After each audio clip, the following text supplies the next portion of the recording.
नमस्कार, जय शिवराय, जय महाराष्ट्र। आत्ताच बातमी बघितली, राज्यसभा सदस्य इराणा कडाडी यांनी काहीतरी वक्तव्य केलेलं आहे पत्रकार परिषदेमध्ये।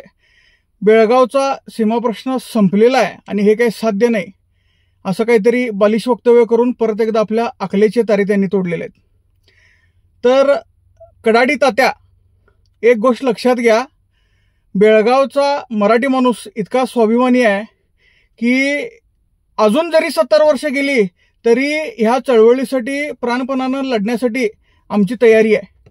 आणि तुम्ही उगाच अशी काहीतरी बालिश वक्तव्य करून आपल्या अकलेचे तारे तोडत राहू नका। मागच्या दरवाजानं राज्यसभेत निवडून गेलाय, जनतेतून बसून एकदा निवडणूक लढवून बघा, किती जनता तुमच्या पाठीशी थांबते हे तुम्हाला त्या ठिकाणी कळेल।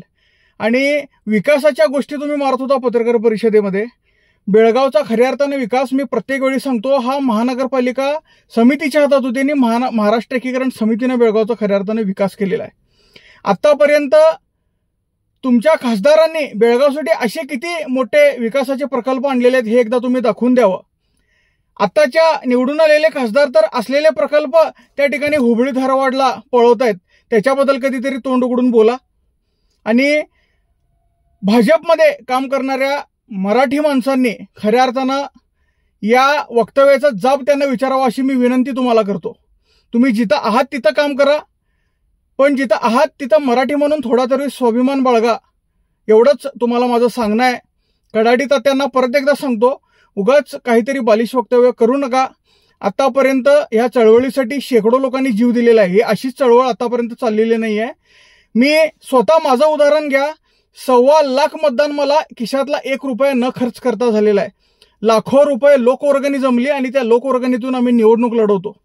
तुम्ही एकदा निवडणुकीच्या मैदानात उतरा आणि लोकांना सांगा की आमच्या पक्षासाठी लोकांनी मदत करावी आणि त्या पैशातून निवडणूक लढवण्याचं एकदा मी तुम्हाला चॅलेंज देतोय, ते आव्हान स्वीकारा आणि बघा किती लोक तुम्हाला आर्थिक मदत करतात आणि किती लोक तुमच्या सोबत थांबतात। ते आजही लाखो लोक स्वतःची पदरमोड करून महाराष्ट्र एकीकरण समितीच्या उमेदवारांना आर्थिक मदत करून त्या ठिकाणी या चळवळीत आपला खरीचा वाटा देत असतात। आणि अशा वेळेला तुम्ही हे संपलं म्हणून बोलणं हे तुमच्या मनाला तरी पटतंय काय बघा।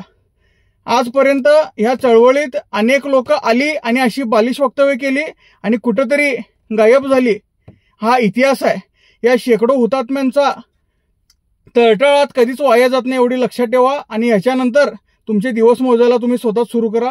तुमच्या राजकीय अस्तित्वावर तुम्ही स्वतः या ठिकाणी आज घाव घातलेला आहे, कारण या चळवळीसाठी जीव दिलेले जे हुतात्मे आहेत ते अशा लोकांना वेळोवेळी त्यांनी त्यांची जागा दाखवलेली आहे। मी परत एकदा एवढंच सांगतो, महाराष्ट्र एकीकरण समितीचा हा लढा तेव्हाच संपेल जेव्हा इथला मराठी माणूस त्या ठिकाणी आपल्या हक्काच्या राज्यात म्हणजे महाराष्ट्रात सामील होईल।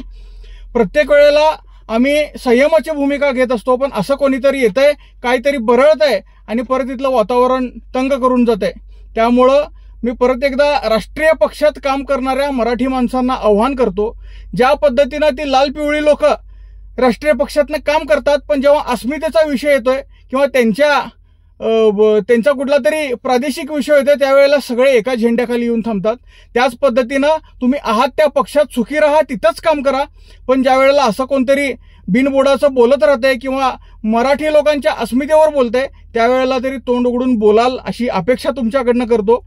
आणि बेळगावातल्या तमाम मराठी भाषिकांकडून त्या इराणा कडाडी तात्यांना माझा स्वाभिमानी जय महाराष्ट्र देतो। धन्यवाद। जय हिंद, जय महाराष्ट्र।